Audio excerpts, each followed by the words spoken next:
Hello everyone, welcome to this video discussion. In this video, I shall be talking about computer-mediated communication, its introductory perspectives for us to really understand what CMC is, or also known as computer-mediated communication. Computer-mediated communication, or CMC, is communication that takes place between human beings via the instrumentality of computers. Now, we know that when we study this course, we also take into consideration the modes or the semiotic systems involved. Now, one thing that is very important before we analyze these courses is for us to identify the channel or the medium used in delivering the discourses. And so, it is very vital to understand also how computers work because they also add to the algorithm or to the understanding as to how these digital or virtual discourses work. So, when we talk about computer-mediated communication, it is communication used or which takes place between human beings via the instrumentality of computers or the use of technology. The phenomenal growth of CMC has captured both popular and scholarly imaginations. In fact, CMC has become one of the most interesting fields of study in linguistics. Cultural theorists and technophiles have been quick to envision sweeping changes in the social order. And this one has become more interesting because of the progression or the advancement of technology. Now, if we are to compare how technology worked before and now, we could definitely say that there is already a big change in terms of the different platforms used by people or netizens, to be specific, when they communicate with others. And so, discourses have changed also through time. Utopian visions of class and gender-free virtual societies have arisen alongside dystopic visions involving information overload, such as those that we see online in various platforms, email addiction, uninhibited aggression, and the eventual breakdown of people's ability to engage one another face to face. And this is why, in the field of applied linguistics, it is very vital also to use various theories to address issues like this mentioned here. So, for example, if there are people who have been very addicted to the usage of email, or let's say information overload or information traffic online, or let's say the proliferation of fake news online, well, that calls for the study of computer-mediated communication or computer-mediated discourse. The popular media contribute to the clamor by focusing on sensational aspects of life in cyberspace, such as pornography, pirated data, and virtual rape. And this one is very common nowadays in the modern generation, primarily because we have this media. Okay, media also contributes a lot to how these aspects of computer-mediated communication are proliferated online or virtually. And because of this, there is a pressing need for descriptive and empirical research on computer-mediated interaction. This has been the calling for most linguists because most academicians or researchers in the field of applied linguistics or linguistics in general are or have been encouraged to conduct more studies in the field of computer-mediated communication so as to partially address issues like, as mentioned here, we have pornography, pirated data, and virtual rape. And these are very common nowadays on social media and other platforms, other online platforms. Now, before we further understand how CMC works, let us have first a gist of the historical background of CMC or CMD. When computer networks were first designed in the 1960s, their primary purpose was to facilitate the transfer of information protocols between computers. And we all know, and we have been made aware that computers were invented primarily to give ease or to make the flow of communication more convenient for people. No one, least of all the inventors, imagined that such networks would come to be used predominantly for human-to-human social interaction. That's according to Reingold in 1993. And imagine how computers and their networks have evolved through times. And we could definitely see that with the invention of various social media platforms and other softwares, it has become easier for people to communicate. And because of that, there have been numerous instances also of digital or virtual abuse of these different online platforms, which also led to different cases on various social media or online platforms. Some of the earliest researchers to concern themselves with this phenomenon were these names: Star Roxanne Heltz and Murray Thoroff, sociologists involved in a US government-sponsored project to explore the implications of computer networks for government communications. See, even before, there had been numerous studies already focusing on computer-mediated communication and the impact of technology or communication, online communication in general, to how people interact with people, with other people. Another major milestone was the publication of, in the mid-1980s, of the experimental work by social psychologist Sarah Keisler and her colleagues comparing computer-mediated and face-to-face behavior. But now, if you are to check the pool of research works online, we could already see, okay, most of them are really available online, studies that focus on the differences between computer-mediated interaction and face-to-face or physical interaction. And there have been also numerous studies which contrast the languages used between these two platforms. Although text-based computer-mediated communication is constructed almost exclusively from linguistic science, linguists have been slow to consider computer-mediated language a legitimate object of inquiry. So before, there was this slow progression and improvement or evolution as to how CMC researches were conducted, primarily because most researchers or linguists before did not delve into the study of this field. Now, one fortunate thing perhaps is that in the current times, there are a number of studies already focusing on computer-mediated communication or discourses. Now, let's talk about the key issues in CMC research. The first issue concerns the language of CMC. Now, when we analyze the language or the discourses, when we use, for example, computer as a modality, it's very difficult to analyze the language or the discourses because it may be typed, but there are certain features which might be very difficult to analyze. So it is typed and hence like writing, but exchanges are often rapid and informal, just like when we do it in spoken conversations. So when we analyze, what do we really follow? Like, do we have to understand first the conventions when they are written? Or do we also have to take into consideration that when you read through these conversations produced online, it's somewhat like spoken, okay? Because there is this natural flow of conversation happening in the exchanges of discourses. That's the first issue there. The second issue is the fact that participants interact without the benefit of extra linguistic cues. For example, let's have the context of the use of Messenger, okay, Facebook Messenger.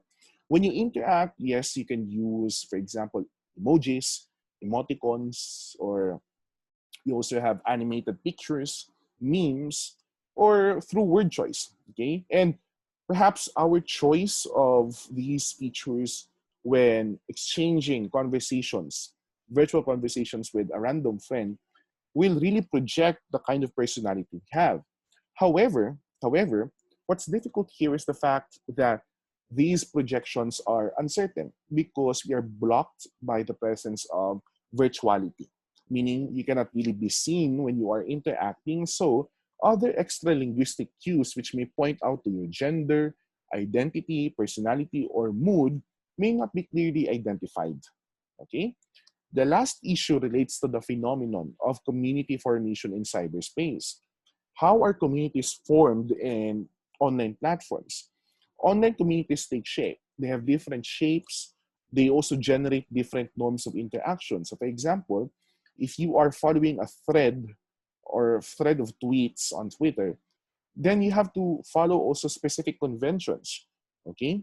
When you are on Facebook, there are also certain Facebook groups. And if you notice, before you become a member of a Facebook group that is private, you need to make sure that you are first really someone who is within the qualifications to become a member of that group.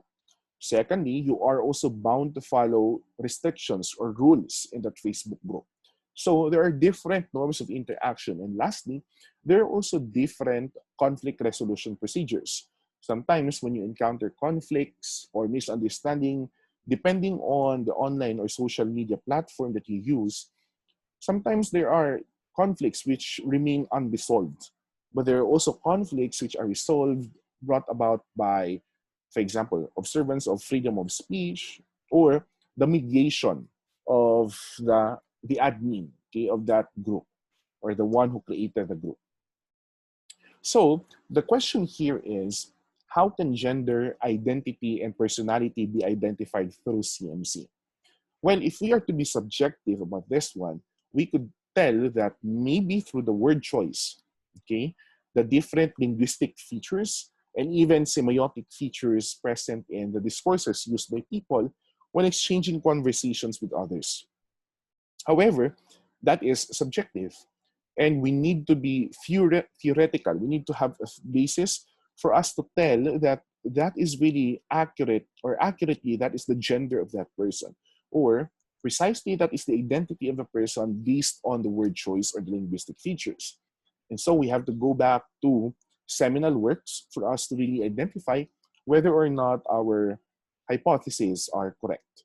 Okay, so CMC could also help us identify truly gender identity and personality of a person, as long as we conduct series of studies and anchor them on different previously conducted studies and theories, which can tell us that if this will be the result, then this shall be the interpretation as well. Okay? CMC as data. Research on CMC is still in its infancy. We cannot really tell up until now that CMC has fully evolved as a field of linguistics. It may have been studied several times already by various researchers, linguists, or applied linguists, but we could definitely say that there is still a scarcity of studies focusing on computer-mediated communication. The primary reason for that maybe is the lack of resources which can really scrutinize the languages used in computer-mediated communication. But of course, we are still lucky that in the contemporary times, there are also programs or softwares which could ease our work, okay? Which could make us more comfortable in the conduct of CMC-related studies. Some authors have devised sampling techniques for constructing representative corpora. Some have made use of questionnaires, data gathering instruments. Some have relied on ethnographic observation of naturally occurring interactions. So for example, when you understand the features of, let's say, to be specific, online classes. And some have combined these and other methods available.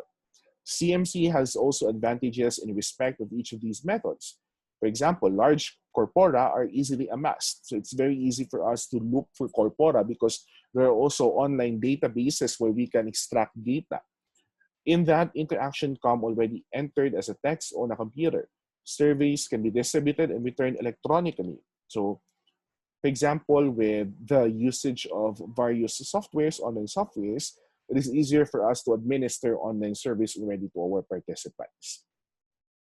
Okay, so another issue here, maybe one of the biggest concerns that we have in the conduct of CMC is that it poses ethical dilemmas. In what way? For example, you are very interested in analyzing the language of netizens, the language of netizens, for example, those who are against the current Philippine administration. And then you want to analyze the linguistic features present in the discourses of these netizens. However, later on, you have found out that there are negative results or negative findings. When I say negative findings, I mean it's maybe a finding that will go against the reputation of the netizen you are studying. Although you have the freedom to, or although it's your prerogative, or it is really a must actually, to make sure that there is confidentiality when you do the analysis and not divulge any information about the netizen once you start writing the results and discussion portion of your research. Let us admit it that there are also researchers who are not really fully aware of the different ethical considerations that we have. And that is very alarming and risky, considering that it will pose also risks to the confidentiality, okay? And at the same time, it may tarnish the reputation of the person involved in the study without his or her consent. So it's very important that we be very careful with the conduct of CMC, because even if we say that everything goes public already online, remember that there are also restrictions. and that we need to strictly follow ethical considerations or ethical protocols. For example, when analyzing certain discourses, sometimes there are limitations wherein we need to ask for the permission first or the consent of the person or persons involved in the study.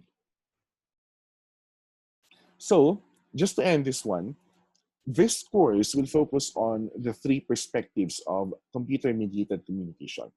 First one, we shall be talking about the linguistic perspective. So definitely we will have to understand more the linguistic features of computer-mediated communication. Secondly, we have to talk about social and ethical perspectives, meaning what is CMC in the context of society? How is computer-mediated communication utilized by society to form interactions or virtual communities? And another thing is on the ethical aspect, okay? How are communicative conventions observed? How is communication ethics strictly observed also in the conduct of exchanges of discourses online? And lastly is cross-cultural, wherein we have to look at the profile of the people involved, the addressee, the addressor, the audience, and what kind of communicative ecology there is in computer-mediated communication, which will also help us understand the cultural background of the people involved in the communicative process virtually or digitally. So again, we have three perspectives to look at. We have linguistic, social and ethical, and lastly, we have cross-cultural. So that's the end of my introductory discussion about computer-mediated communication. And if you have questions, please post them in the open forum. Thank you very much for watching this video discussion.